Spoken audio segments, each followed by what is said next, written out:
one. And we are recording yet again for part two with Dr. Mattias Desmet coming from Belgium and Dr. Robert Malone.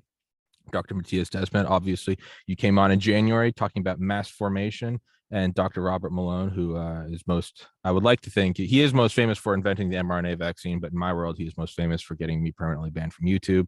But these two together talking about mass formation, and for all future listeners, whereas the first episode we did was January 4th, 2022. Today is Wednesday, April 27th, 2022. And I've been feeling it. I think most people have, but I think it's probably reached a majority at this point, 51% or greater. Most people feel like the psychosis of the COVID madness is breaking back down. But Dr. Malone, you were just saying before we start recording that Dr. Desmet has a new video about, do we want to be hypnotized? Could you both explain that to me? Because I'm unaware of it.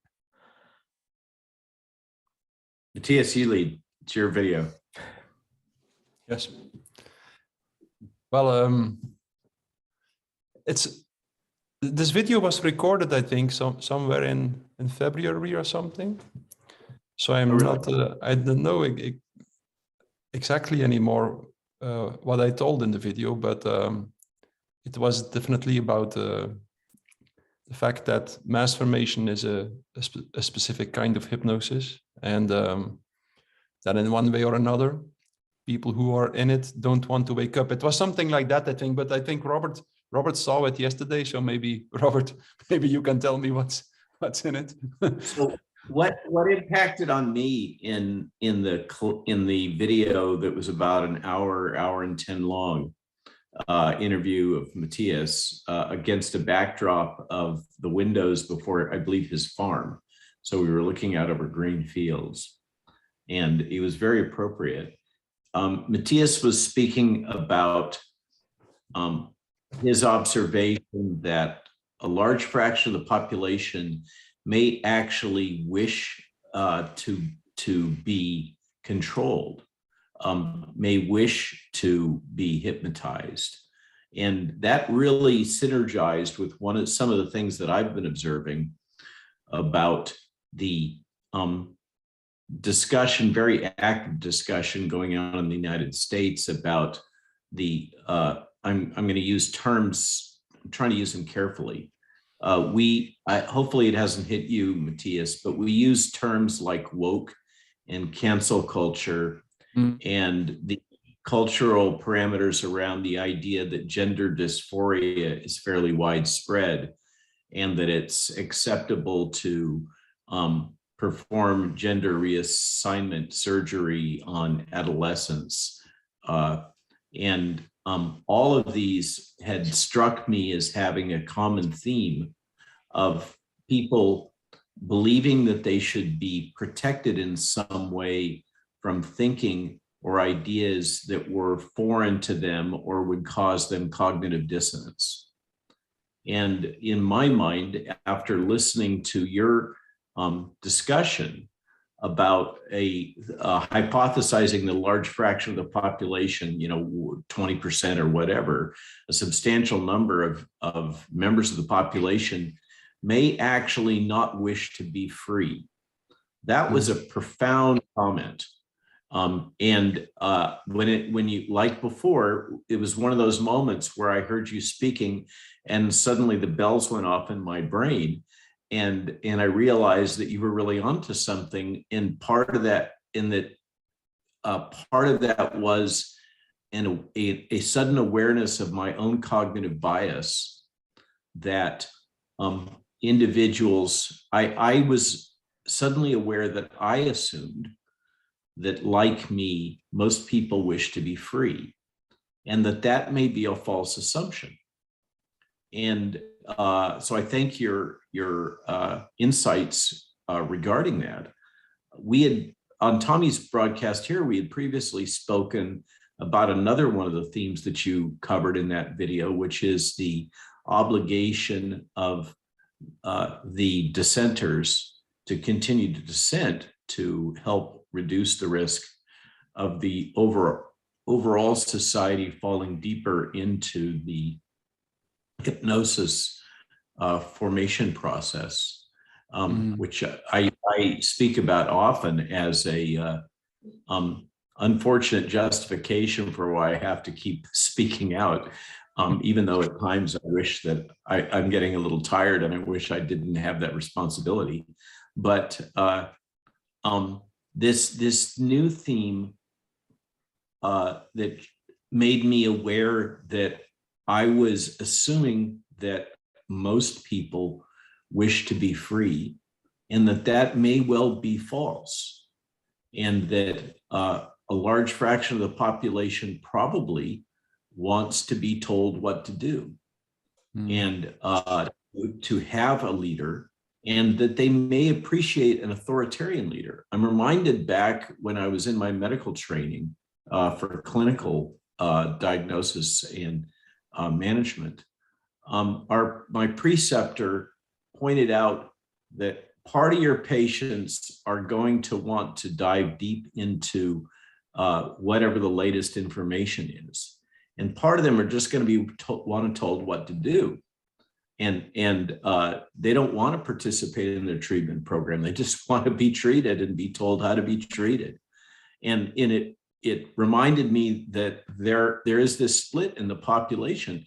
Not everybody wants to take the time and responsibility and the burden that comes with personal freedom and the associated personal responsibility. And so I developed a Substack around that. I was kind of triggered by your video, and then went into a couple-hour interview with the film crew here, in which it kind of came together in my mind that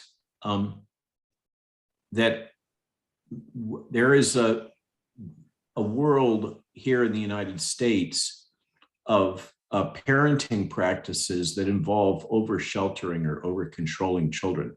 This starts to get into your world because this is more having to do with psychology and psychiatry.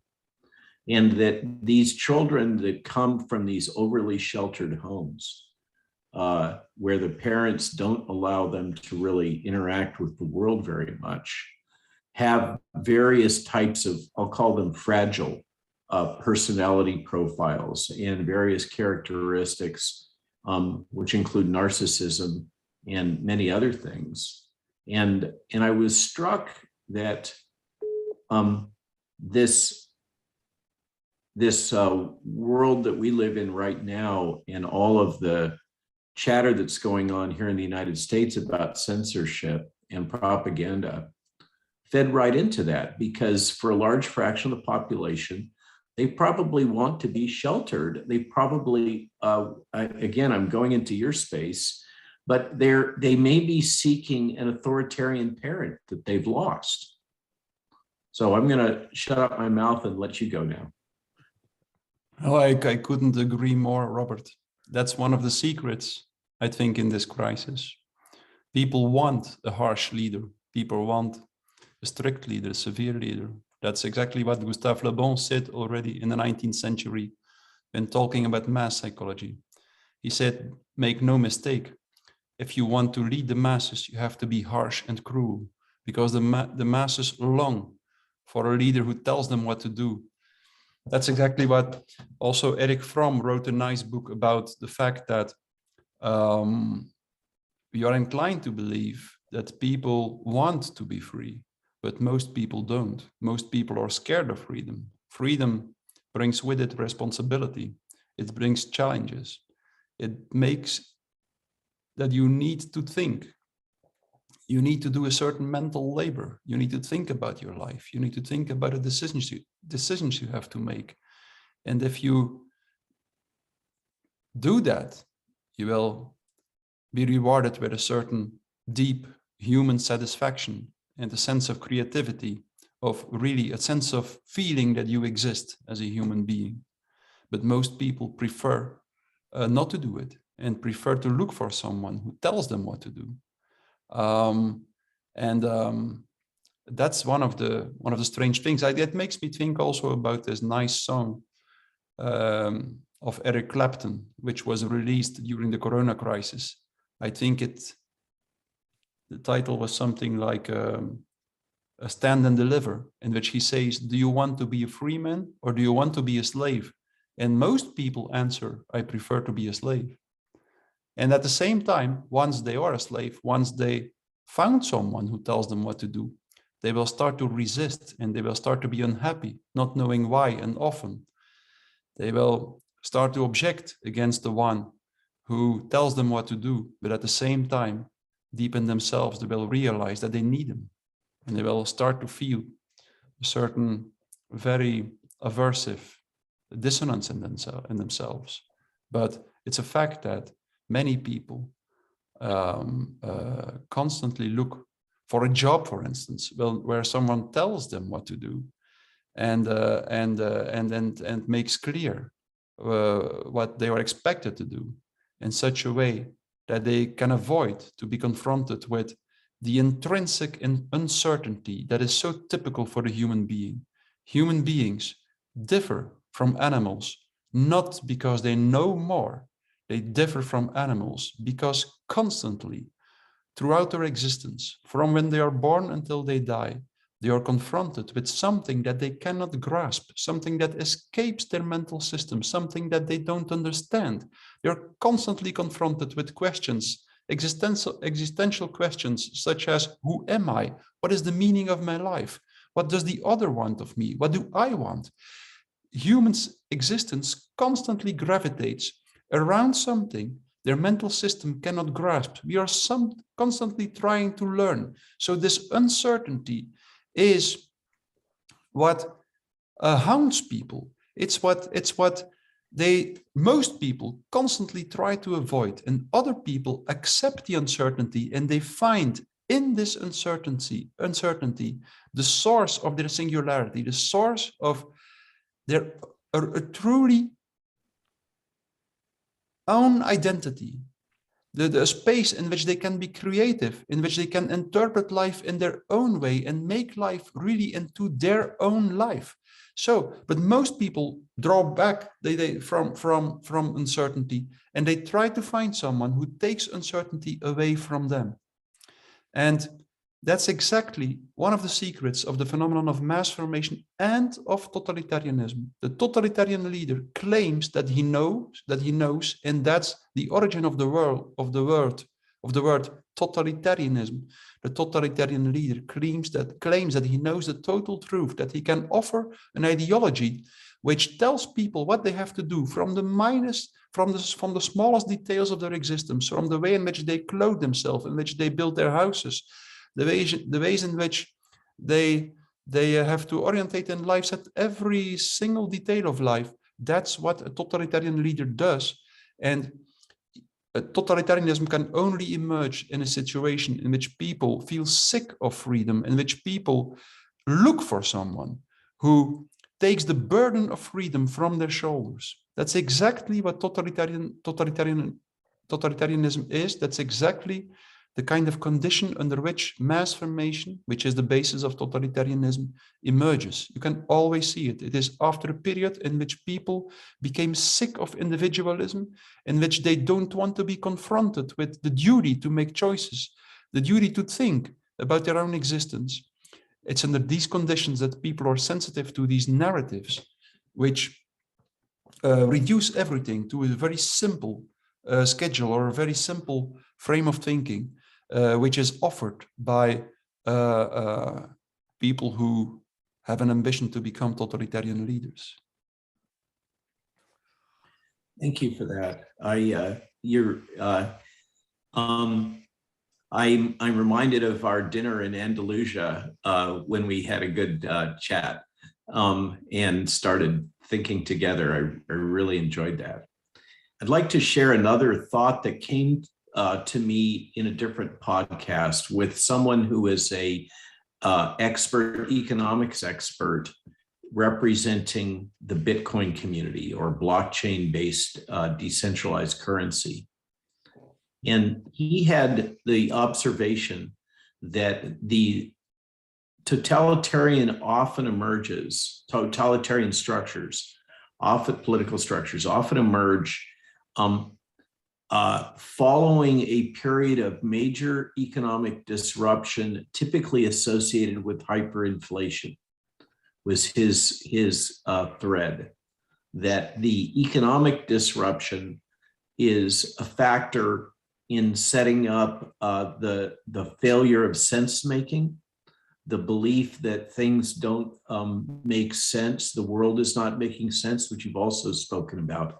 Have you thought about the economic drivers, and as we head into what appears to be a period of hyperinflation, what the role of inflation was as a precursor, particularly in the rise of the Soviet Union and the rise of Nazi Germany?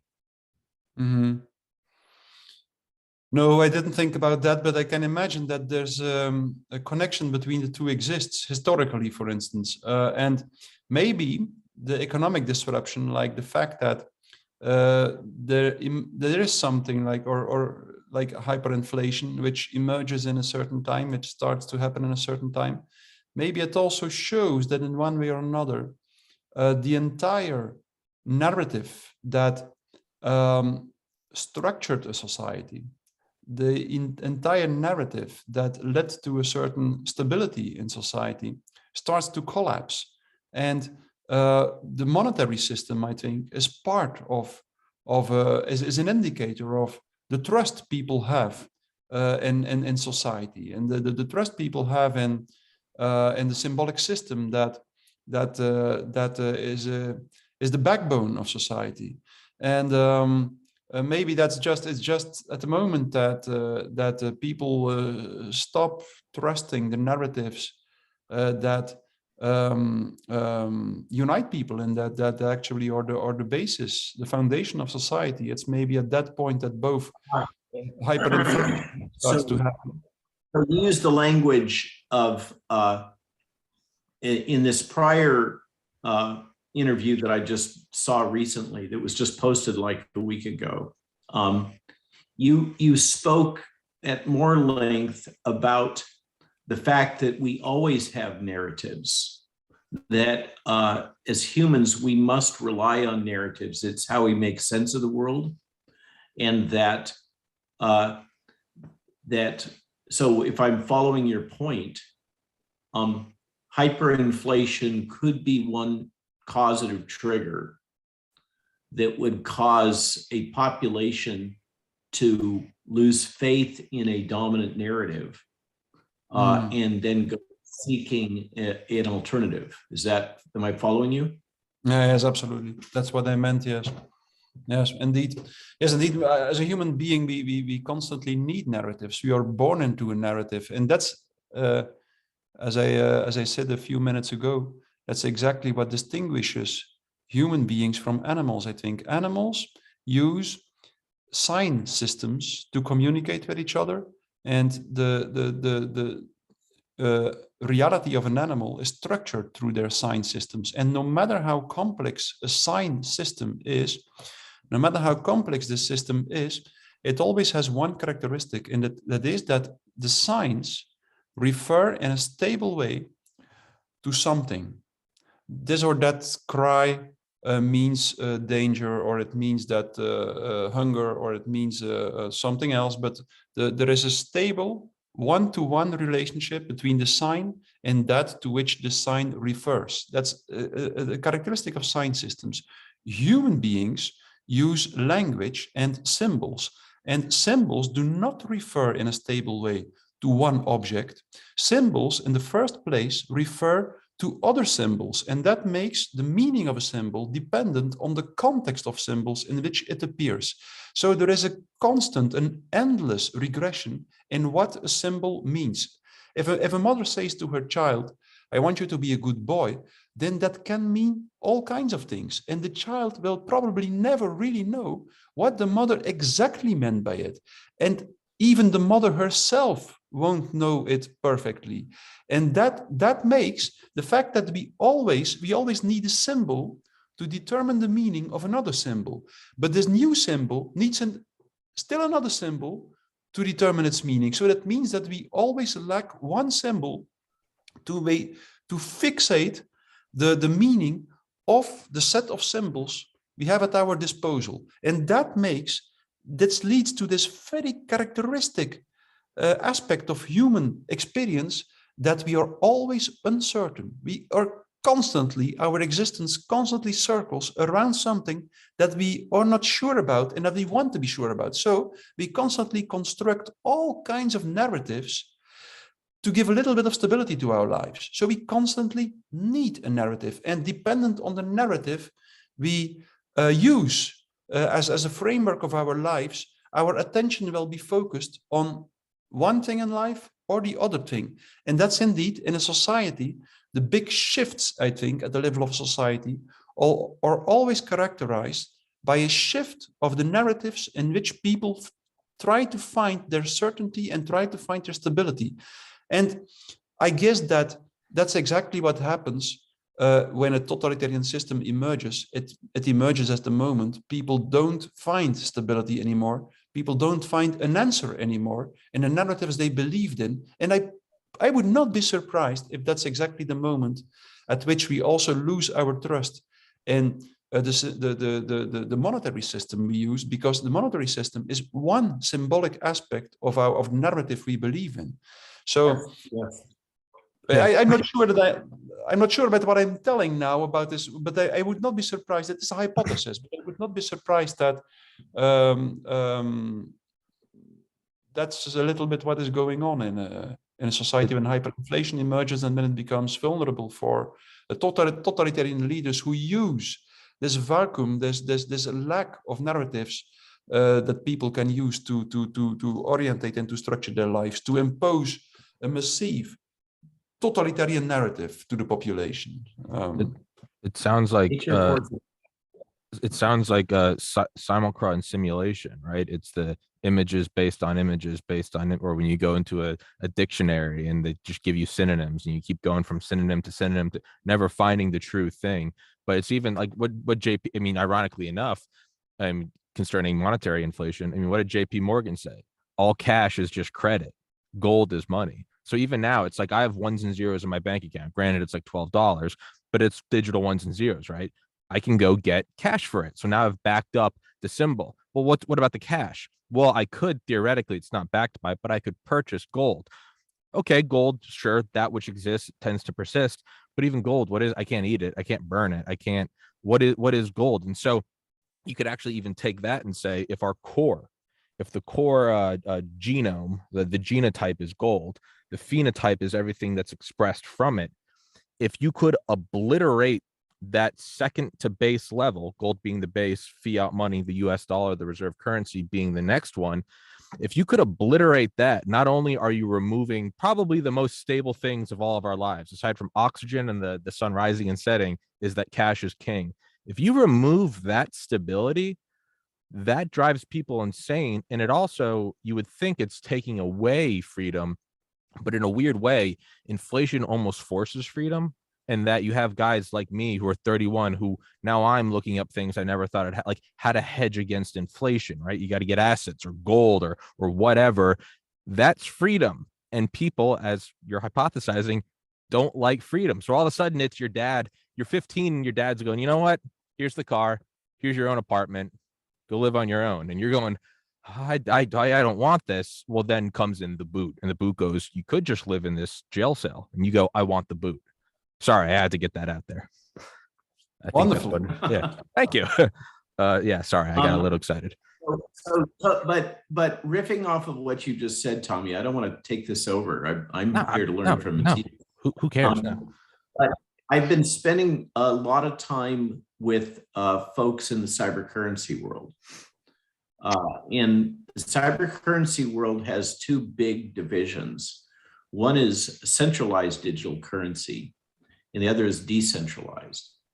And and those are fundamentally different. And we've seen the world of centralized digital currency in something that happened since Mattias and I last spoke, which was the events of Ottawa and Justin Trudeau weaponizing the banking system to implement political force on the general population. That, and particularly anybody involved in the trucker protests, that was a huge wake-up call to the world. And I can tell you that in the realm of these billionaire type folks that suddenly I find myself rubbing elbows with, strangely, it was a huge wake-up call. And so I'm going to quote from a little chat I had with Brock Pierce down in Miami a few weeks ago, Brock Pierce being one of the key kingpins in the Bitcoin world. He spoke at length about something that ties right into what Mattias was just talking about. Bitcoin as a one form of blockchain-based decentralized cybercurrency, which basically is a representation of energy. Energy expended. Bitcoin is generated by solving a computer algorithm, which basically comes down to energy required to run computers to solve that particular equation. So just to get that definition out. But as we spoke about cybercurrency and decentralized cybercurrency in general, as opposed to fiat money, he talked about the fact that cybercurrency represents a token, just like the dollar, the buck represents a token, which is exchanged. And in a society in which we only have the option to trade material goods, then we don't need a token, because we're exchanging. I'm giving you apples and you're giving me some beef, or whatever the exchange is, right? In a trade, in that kind of a barter economy. And that the cyber currency is an electronic token that represents a value that can be exchanged between individuals. That's what it is fundamentally. The buck is the same, except the buck in the view of many people in the cyber currency world these days, fiat currency is just not pinned to anything of value and can be printed and manipulated to suit the political needs of whatever the dominant political power is. I'm trying to move it back into Mattias's world.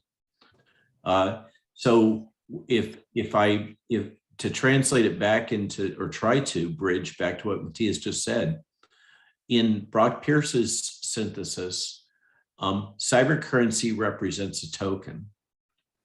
And in Mattias's synthesis, that token is one of those representational objects in intellectual space in human mind, which it's a virtual concept, really. We have an agreement between ourselves intellectually that this token is a thing. It represents a form of value that we can exchange that's backed by something. And by the way, a lot of the Bitcoin folks are going into thin gold that can be broken off, I'm told, as they're looking at what's coming at us, just to your point. But then in Mattias's synthesis, fiat currency is a token also. And at a time of crisis or turmoil and hyperinflation, the populace basically loses faith in that token, and by extension, the system that it represents. If I can extend from what Mattias just said, the fiat currency, or whatever our token of exchange is, almost completely embodies our beliefs about the culture within which we live and the rules that constrain us. Am I getting that about right, Mattias? Yeah, that's the way I understand it, definitely. But Robert, you were distinguishing between centralized and decentralized digital coins. Is that like decentralized is like a Bitcoin, and centralized is like the digital coins that might be introduced by the central banks now? Is that how I should understand that, or? Precisely. So you hit it on the head. And that distinction has profound political ramifications. No. Because in a decentralized blockchain-based currency vehicle, let's call it, where Bitcoin is like a brand, really. It's saying a euro or something like that. It's a brand. In a decentralized blockchain-based cyber currency transaction, it is truly peer-to-peer. There is no intermediary. That transaction is totally me to you, and the rest of the world can trace that transaction has occurred. This is the value of the Bitcoin, I'm sorry, the blockchain-based technology. So to give another illustration, in a blockchain-based social media environment, let's just take that since it's a hot topic with Elon Musk and all that. In a blockchain-based social media environment, you can't have a monolithic editor / censor. Because to use another metaphor, if you look on Wikipedia, you can see who the editors are that are manipulating the Wikipedia. But once they've manipulated it, it's very difficult to go back prior to their manipulation. But in a blockchain-based world, everything is transparent. And you can basically, when someone introduces a change to a document or a discussion thread or whatever, it creates a fork with a blockchain address, basically. And that event is fully transparent. This is the entity that created that change, and this is the derivative of that change. And anybody, so for instance, you and I now know how media and social media can be manipulated, and we can be delisted, deplatformed, made to go away. In a blockchain-based digital environment, like people are talking about Web3, that can never happen. People can always go back and they can trace and track exactly who was manipulating that thread, and they can decide to go down this fork instead of that fork.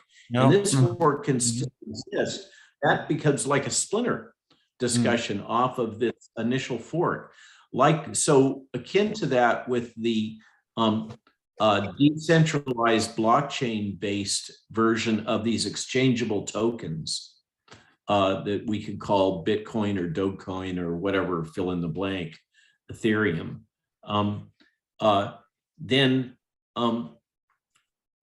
That transaction isn't mediated by some third-party central bank entity. Yes.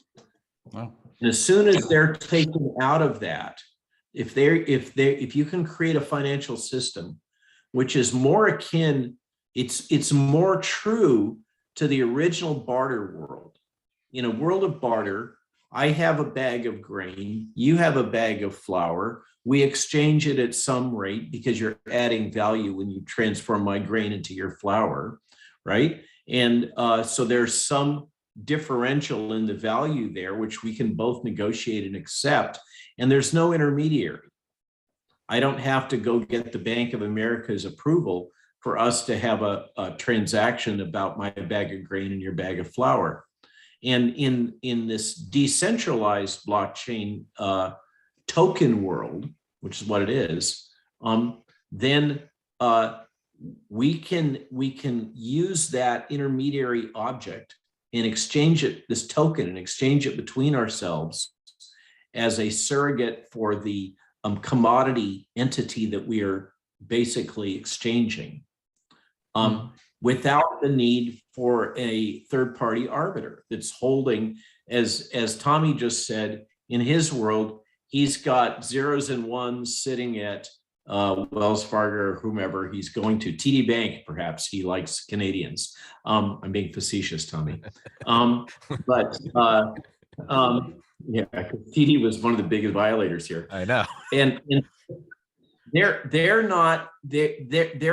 in that world, there's no opportunity for those that control the very large blocks of financial power and currency to intervene. There's no opportunity for them to use that third-party transactional relationship as a means to exert political power.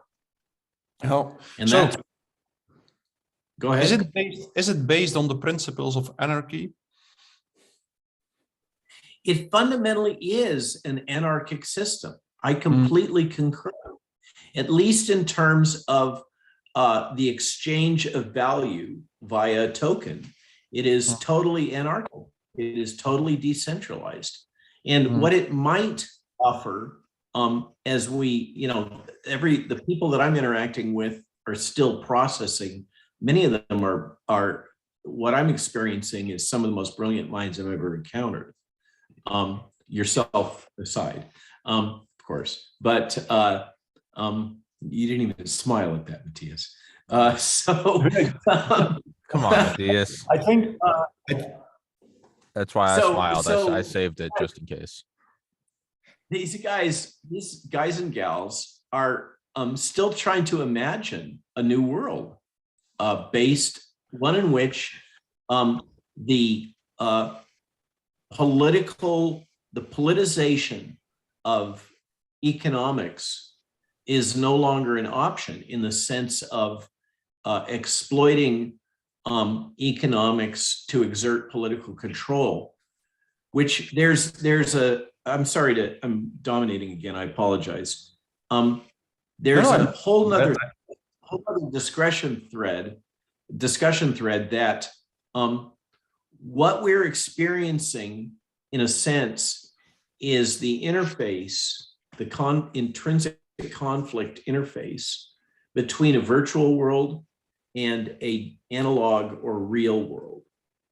And in a virtual digital world, which is where Meta and the big banks, much of the, let's say, BlackRock, Wall Street traders, they live in this cyber world, and there aren't many levers of power, even though the cyber world has gotten so powerful and has come to dominate politics and geopolitical relations. It still has very, very few levers of power that it can exert to control populations, exert its authority, its political power. And one of those is through centralized control of centralized currency. It's one of the only ones it has.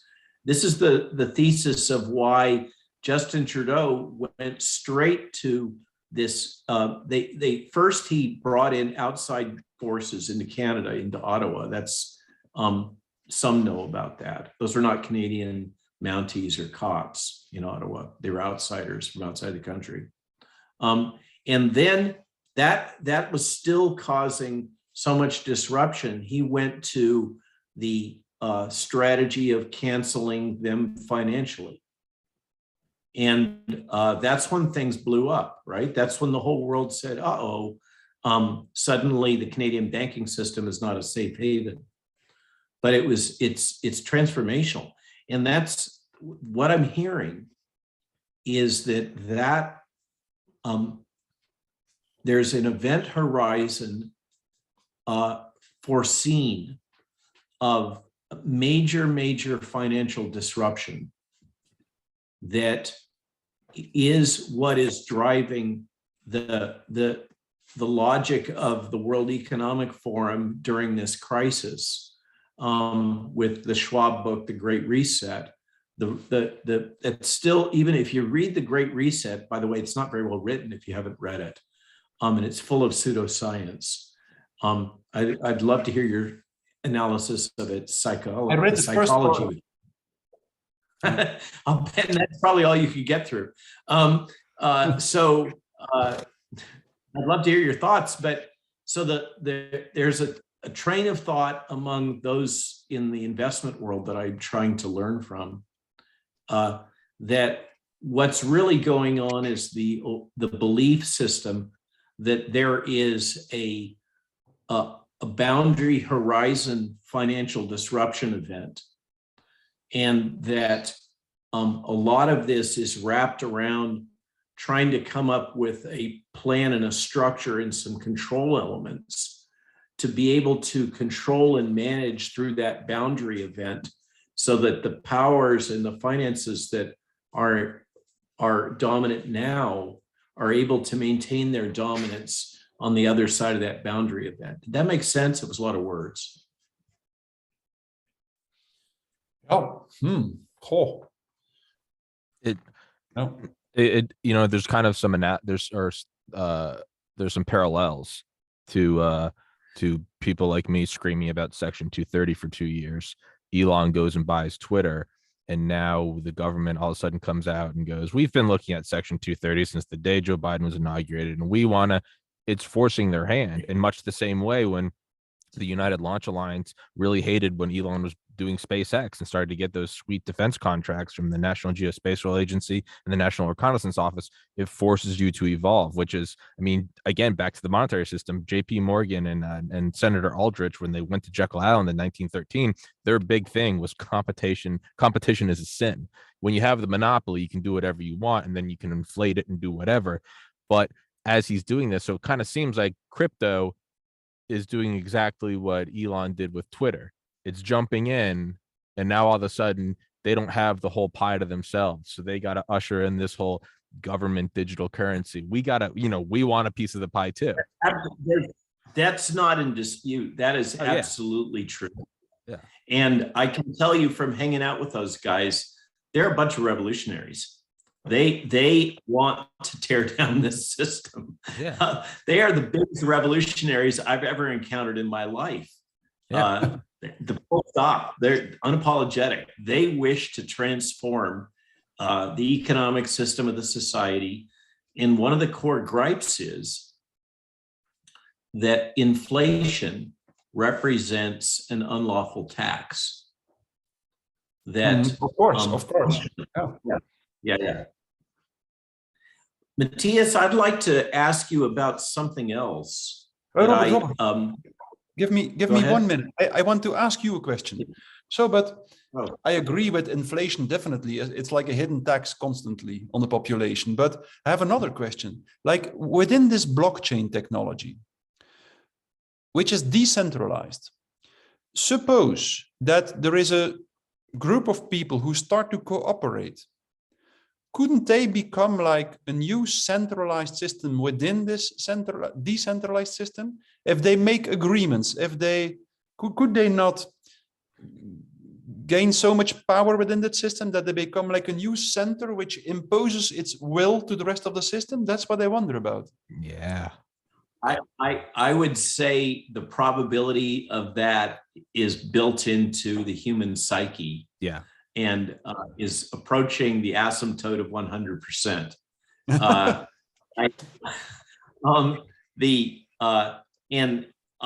I can tell you that the words that I hear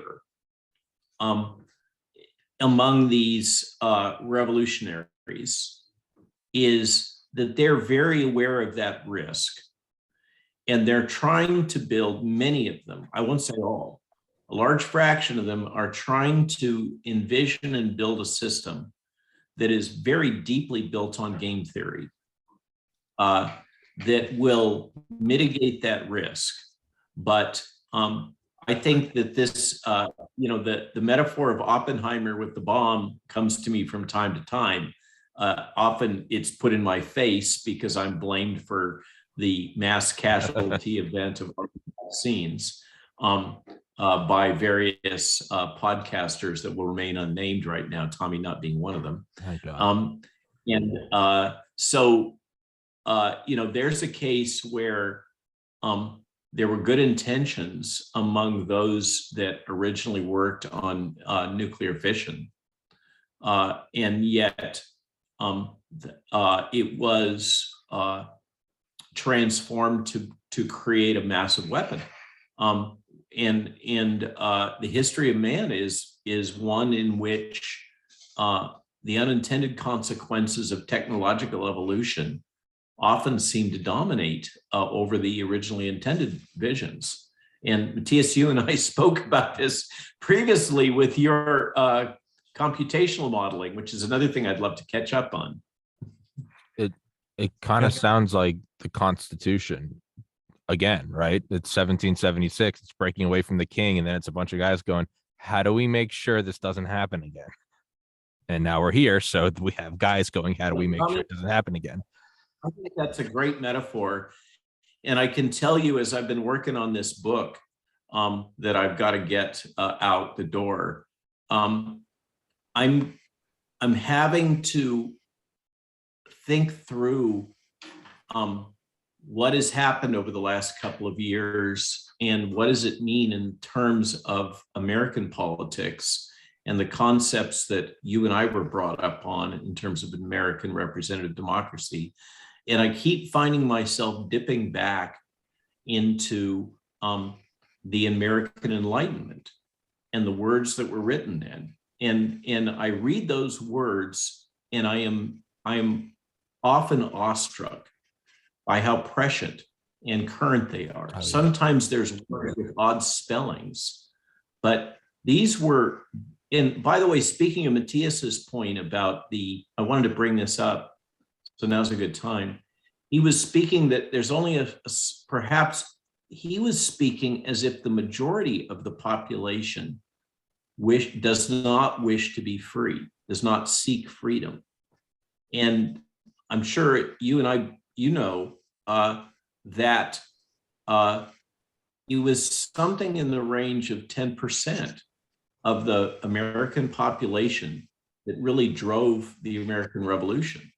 If that fits with what Mattias is saying, the majority of the population in the American colonies were perfectly happy to go along to get along with the badness of King George.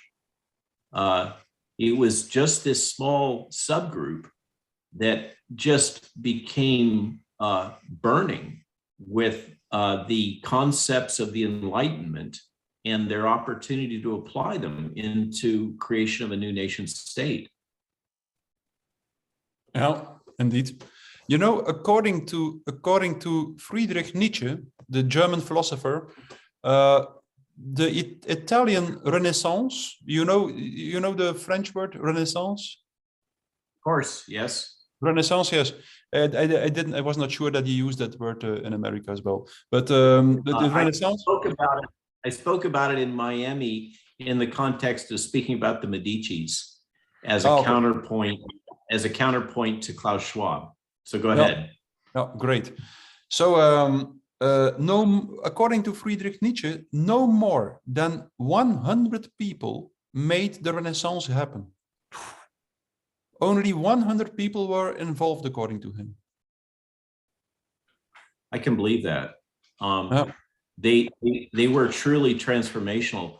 My observation was, and I'm not a true scholar of this, just a passing student. The history of the Medici family included this odd, as bankers, this odd characteristic of their passion for architecture and the arts. Mm-hmm. And it may well have been that very odd conjunction of a banker's wealth and stability with a artist's heart that is what enabled Florence and the Italian Renaissance. Yeah, I mean, yes. I mean, it's interesting because I mean, at one point, and people argue it, but it's in Garrett Graff's Raven Rock, a book about nuclear bunkers, because Truman didn't know about the atomic bomb until I think 6 days after he became president. Beforehand, though, when he was still a senator, not a vice president or a congressman, one of his jobs was finding fraud, waste, and abuse in the American war machine. And he was actually sniffing out these kind of weird things in Tennessee where a bunch of money was going in, planes weren't coming out. And he brought it up to, I think, General Leslie Groves. And he basically got they came and patted him on the back and they were like, "You're doing your job. Don't look any further. This isn't fraud, waste, and abuse." And he said, "What?" And he said, "I'm one of only 3 men in the world that know about this." And he later found out 6 days after FDR died in Warm Springs that it was indeed the A-bomb. So, but even that, you could see only 3 people at one point led to the destruction of Japan and then setting up the Cold War. And then another thing I want to say back to what Dr. Malone said, if it's only 10% of people that really fought for freedom, to me, that's incredibly inspiring and optimistic, because when you look out right now and I don't know, you see all of Twitter or all of social media and you're like, every person and their mother just wants to be a slave. The reality is you can actually use that to your advantage. If 90% of people want to be a slave, that means there's 10% really kind of making moves. Some want a new world order or a great reset. Some want freedom, which means you don't actually have to fight 90% of the people. You just got to beat the other 10%. And so it's actually it's not you versus an army. It's you versus just like the other general. And you're like, oh, I can beat them up. It's just us. And then whoever wins takes all. And then the whole thing sways. By definition, the people that don't want to be free are not going to oppose your quest for freedom once you are the dominant power. They're going to go along to get along. Not to sound like a Machiavellian dictator, but it's kind of optimistic. Dr. Mattias? Hey, if I could use this as a segue, sure. Tommy, to another thing that I was hoping to speak to Mattias about. This is the book that gave us the term inverted totalitarianism. And I've been wrestling with what does it mean when we have Tony Fauci basically saying that bureaucratic leadership in health and human service is above the law and should not be subject to judicial oversight. And it seems to be entirely compatible with Sheldon Wolin's vision of inverted totalitarianism, which is something that I don't know if Mattias is familiar with or has had a chance to I didn't read grapple with. No, I didn't read it yet. No. But it's the idea that traditional totalitarianism, which, as you point out, is a little bit pyramidal, right? Mm-hmm. And you've mentioned repeatedly that there may be a small number of leaders and they can be readily displaced. And in this prior recent video, you speak about the relationship of evil. That was a profound segment where you speak about in a totalitarian structure, when the mass has formed, it's hard to say, does the mass create the leaders create the mass? But if you were to eliminate the leaders, so in the current metaphor, if we were to get rid of Tony Fauci, just to take a stalking horse, the case can be made that the mass that is in this totalitarian thought space, a belief space, would basically recreate a new Tony Fauci.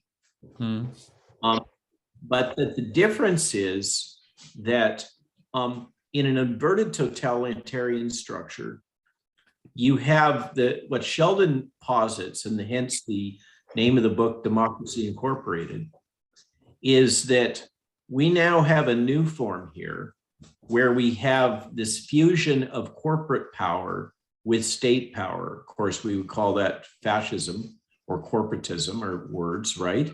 But that this is a little bit different in that what we've developed here in the world, in the United States, and then exported to the world in a way through the World Economic Forum in part, is a world in which you have a fusion of corporate, very, very large corporate interests.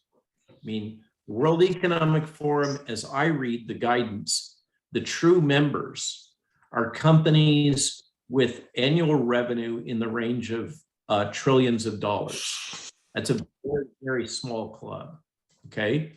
All of these young leaders and young scientists and all that, those are all window dressing. It's this core of something like 1,000 or less global corporations that are driving the thing, and they've formed an alliance essentially with the bureaucracies. so that it's not that they, so for instance, in the States, we speak about Mr. Biden as a puppet, a figurehead, and there's behavioral evidence consistent with that. Or we could speak of Emmanuel Macron, who's just reelected. Is he really the mind behind what's going on in France? And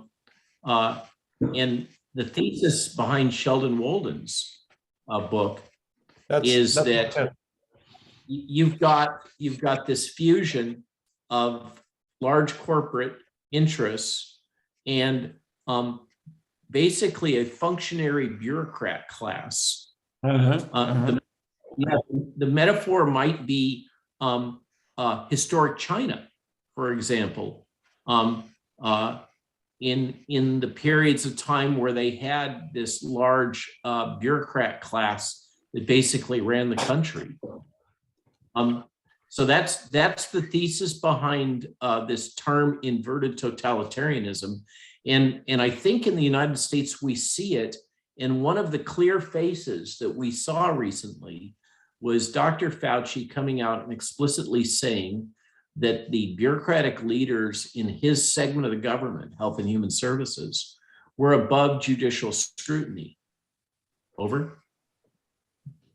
Yes, Robert, yes, I agree. I also feel and sense that the structure is different now. The structure of totalitarianism is different now. And indeed, I do believe that there is this, that the corporate world merges with bureaucracy and the state structure. I also feel it's something different than the totalitarianism that we knew in the first half of the 20th century. I was thinking about that the last week very intensively, and I'm happy that you show this book, because I will read it. I think it's extremely important to understand in what way a new kind of totalitarianism emerges and what the structural characteristics of it are, because it is different. That's clear. That's clear. In the totalitarianism of the first part of the 20th century, there were always also large monetary players, I think, large bankers and stuff who played an important role behind the scenes. But there was a clear distinction, I think, between the ideological structure of totalitarianism and the totalitarian structure itself, and these large capitalist players who also had an influence, of course, behind the scenes. But there was a clear distinction. And I also have the feeling that now several of these powers merge together and form one system, form one, in one way or another, there is something really changed. The structure of totalitarianism is no longer the same. There is a great article from October 19th, 2011 in Forbes, and it's the capitalist network that runs the world. They analyzed 43,000 transnational corporations. They found the largest 1,318 make up this weird sphere. And then within that sphere, they found out that there's 147 that control 99% of that sphere. And it's all central banks. So you kind of get to this point where you go, oh man, you don't need to control the world. You can just find the pyramid on top of the pyramid on top of the pyramid. Which is precisely the point behind Larry Fink and BlackRock. Yeah. Okay. Is that appears to be the current summit. And I just put out a Substack today that kind of has a bunch of excellent links from New Republic. There's a British writer that has been going at this, that's just done a super job. He's really been prescient all the way through. So that might be worth looking at. But I want to introduce another word or pair of words into our conversation: stakeholder capitalism. Yeah, public-private. Stakeholder capitalism is what most of these large entities are buying into. And this is, if, you know, you may sometimes scratch your head and say, who made Klaus Schwab king? And it's difficult to get to the bottom of what was Klaus Schwab's big contribution that would merit his position of authority. And the answer seems to be an early paper that he wrote about stakeholder capitalism. In a significant way, he was the first advocate for this idea. And this is what I think ties this whole thing together with the bow. The censorship, propaganda, defamation, cancel culture, all of those things, all come around in this universe of stakeholder capitalism, where basically the electorate and you and I are outside of the structure. We're not allowed to look in.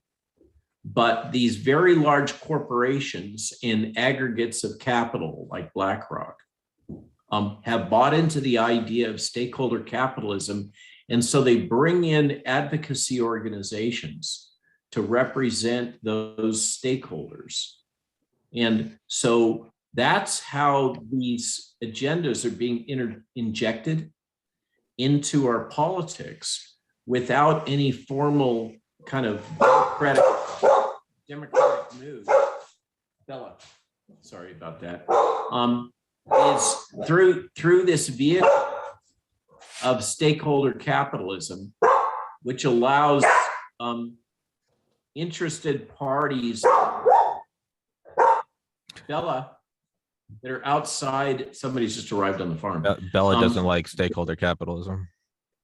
Outside of the process, are not democratically elected, don't necessarily represent a major constituency, but can represent a vocal constituency, and which seem to be advancing the idea, as I mentioned, that people have a right to be free of cognitive dissonance, of things that cause them psychological stress. So ideas, differences of opinion, alternate views of economics or society or energy use or any of these topics, that one has these, in addition to this inverted totalitarian structure, then you have an input vector coming into it that is totally divorced and non-transparent from the body politic at large. They represent small interest groups. And that seems to be in my mind, that's the vehicle that's tying it all together right now. Yes, you know what I also think is very interesting now at the moment in this crisis, for instance, is that the ideology that leads the ideology of the new totalitarianism is actually delivered by the World Economic Forum. So that's also something that shows that the gap between the economic players and the ideological players, which existed in the totalitarianism of the first half of the 20th century, disappeared. It merged. It came together. And the first half of the 20th century. Absolutely right. And there's a wheel diagram, an interactive wheel diagram that you may have seen, Mattias, at the World Economic Forum website that establishes all of their policy positions, which is to say their political positions, and the interrelatedness of each one of them. So you can click on this wheel diagram. Have you seen that, Tommy, that link? I have not. So for purposes of this podcast, ping me and I will send you the URL because I think it's useful to have it as a link for your viewership. Absolutely.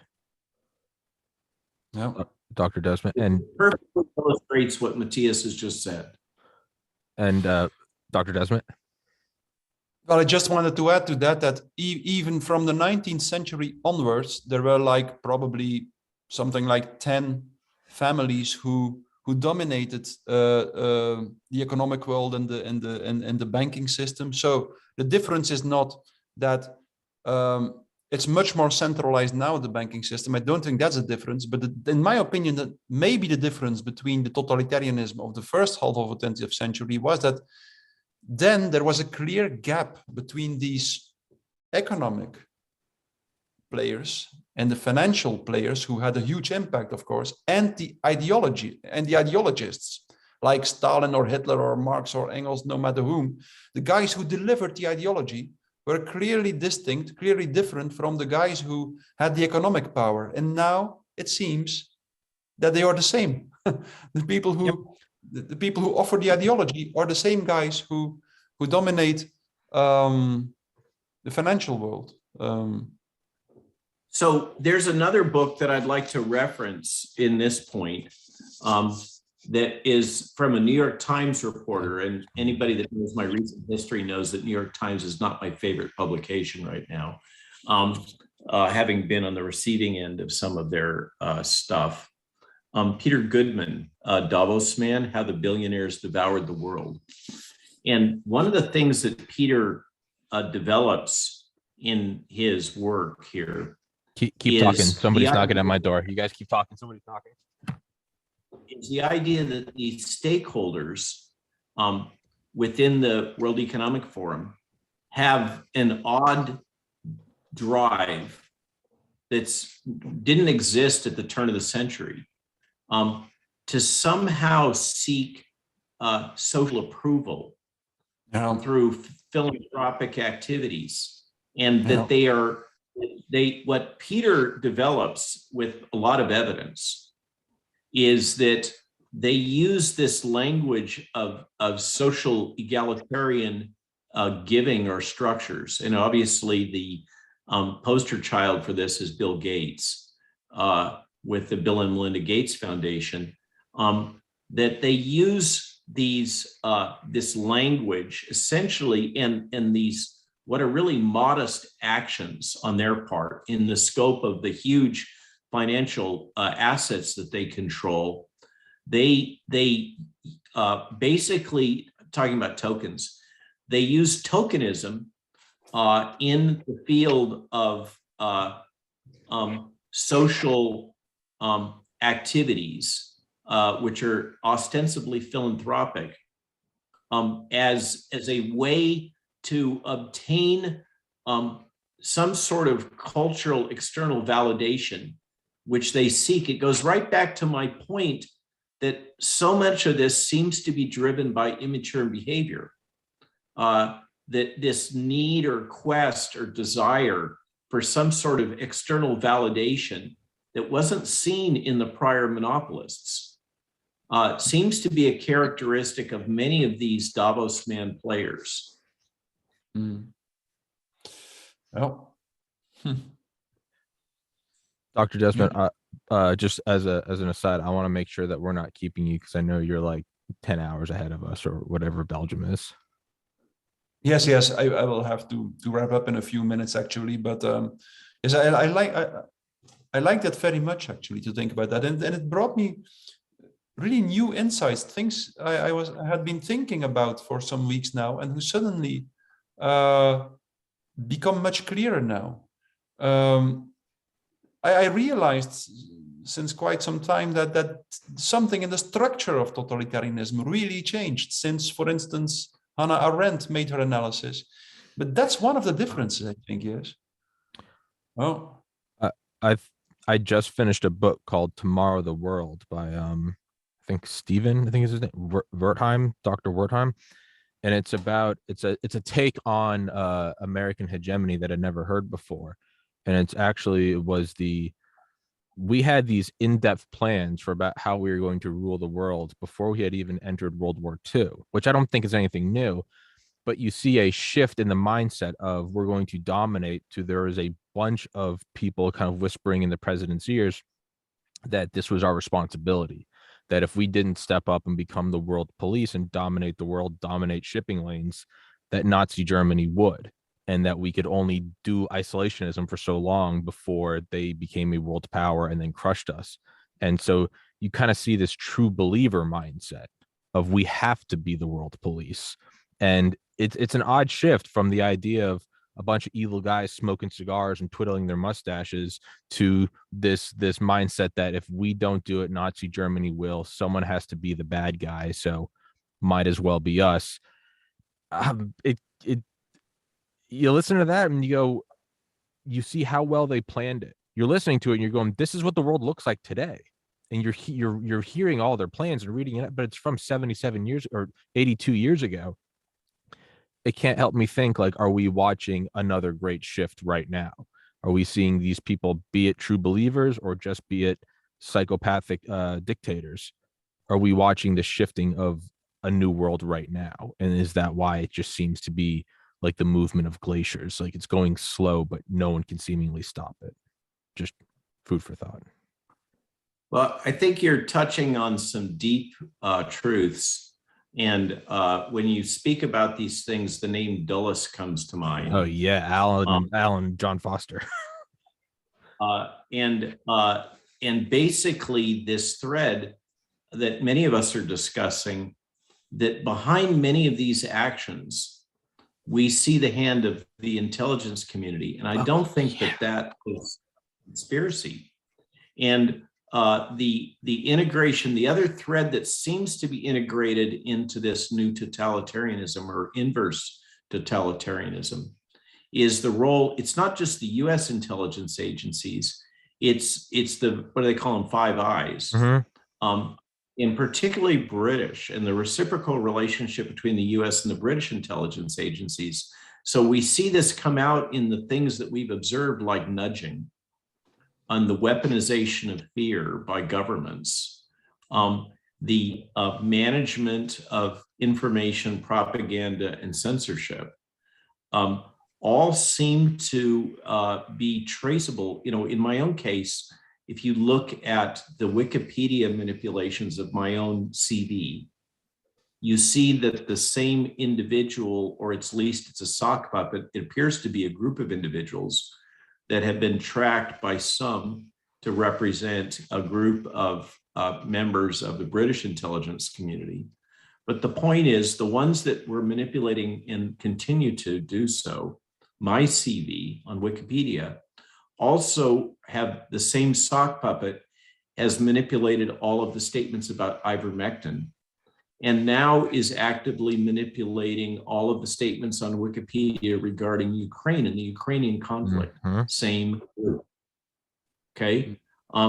And this, I think, as Mattias is thinking forward, I hope that this thread is something that he can weave into his story and his insights, is that we now have an integrated global intelligence community that seems to be aligned with the interests of this small group of major financial interests, in all kinds of ways. I will integrate it because, as you know, the English version of my book will be published on totalitarianism and mass formation, will be published in June 16th. But I'm working on a second book, which focuses much more on indoctrination, propaganda, and so on. So more on the elite than on the masses itself. So it will be a thicker book, a little bit more difficult. But I think to make the picture complete, that I have to add a second part to the first one, to the theory on the masses itself. So I definitely will integrate it. Rather than making it more complete, addressing the specific example of this current embodiment of what's really a continuous thread of intellectual effort that includes, I think, in substantial way traces to Hannah Arendt through your work. I recommend to you the speech which Barack Obama gave at Stanford University to his new foundation, in which he advocates for the importance of censorship in order to defend democracy. It is totally Orwellian. Where can I find it? It's available online, I'm sure, because it's still a hot news topic. Is Obama, and I think it's called the Obama Institute at Stanford, and his recent speech in defense of censorship as a necessary activity to defend democracy. No. And well. Democracy. I thought democracy should be based on the freedom of speech, And Obama now claims exactly the opposite. Precisely. This is at the core of the Twitter controversy that's playing out. I mean, I just can't. I'm always struck by the rich data sources that are volunteering themselves for your research through this period. And the Twitter controversy is a real-time play out on this whole topic of the interface between corporatism, democracy, and free speech, or I always get representative democracy. I think we should, Tommy, I think we should let Mattias go to sleep because he probably has to take care of his sheep in the morning. Yeah. Dr. Desmet, and I know you're coming out with a book, so when that comes out, I will put it in the description. And Dr. Malone, you're working on a book, so when that comes out, I'll put it in the description. And for everybody listening, I'll put y'all's social media and Substacks and all that good stuff in there. I'll also put in a list of a handful. Liesma government. There we go. There we go. The plug. It's for everyone listening. I will also put it in, and for you two as well, Dr. Malone and Dr. Desmet. I'll email these to you if anybody's interested. I don't care. But there's 4 or 5 books that I think if you listen to in order, everything makes sense. Gangsters of Capitalism by Jonathan M. Katz, going back to like American interests in the late 1880s. The Plot to Seize the White House by Jules Archer, talking about the 1933 coup attempt. The Devil's Chessboard by David Talbot, which a lot about the Dulles brothers. Then you could say Family of Secrets by Russ Baker, is more about the Bush dynasty getting involved in using banking and oil to move around the world. And then finally, the book I just finished, Tomorrow the World by Stephen Wertheim. When you look at the last 100 and really 1880 till now, last 142 years, you go, oh, doesn't make it any better, but you go, oh, okay, that's why. It's like if you view the security camera and you see your cat running around your apartment tearing everything up, and then all of a sudden the fluff on the floor makes sense. It doesn't make it better, but you go, that's why the pillow's torn open. It was the cat. So it doesn't make anything better. But listen to those books. I'll put them in the description. I'll send them to you guys on email. If you listen to those in order, you go, oh, the CIA really does run the world, and it's the dollars and backed by gold. It's backed by the military industrial complex. Doesn't really help, but I don't know if anybody wanted some light shit on it. But I want to riff off. I just can't resist. Sure. You mentioned about the Bushes and the socket between finance and oil, and the logic of petrodollars or commodity-based currency as opposed to fiat currency.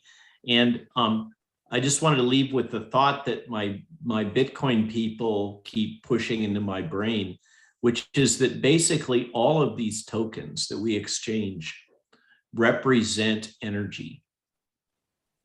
That extraction of gold is an energetic process, that they are all virtually and functionally representations of a form of energy of one kind or another. Over. Interesting. So whoever creates cold fusion controls the world. And Robert, congratulations with your Headwind series. It's such a huge success. It's wonderful. I can't wait until your particular episode comes out, and thank you for that. We explored so many things together, and it was such a pleasure to spend time with you. And this is a little rekindling of that pleasure for a brief moment, thanks to Tommy. I hope we get to do something like that again. I hope so too, Robert. Likewise. You guys are awesome. Thank you so much. Dr. Mattias Desmet, who Dr. Malone and I are being very rude, and we're keeping up till whatever time it is in Belgium, 9 a.m., 5 a.m., whatever it is. I think you're 6 hours ahead. It's 9:25 p.m. Yes. I don't know. And Dr. Robert Malone, 2 gentlemen, 2 arbiters of misinformation and disinformation. And I look forward to sharing a bunk with you guys in the World Economic Forum gulag that we are certainly all going to end up in. It'll be a hoot. So thank you so much. I'll send you the episode when it's up. All the links will be in the description, their books, their upcoming books, their website, social media, all that good stuff, as well as the audio books I mentioned, if anybody wants to listen to those. Thank you so much. God bless you both. Everybody else out there, stay safe.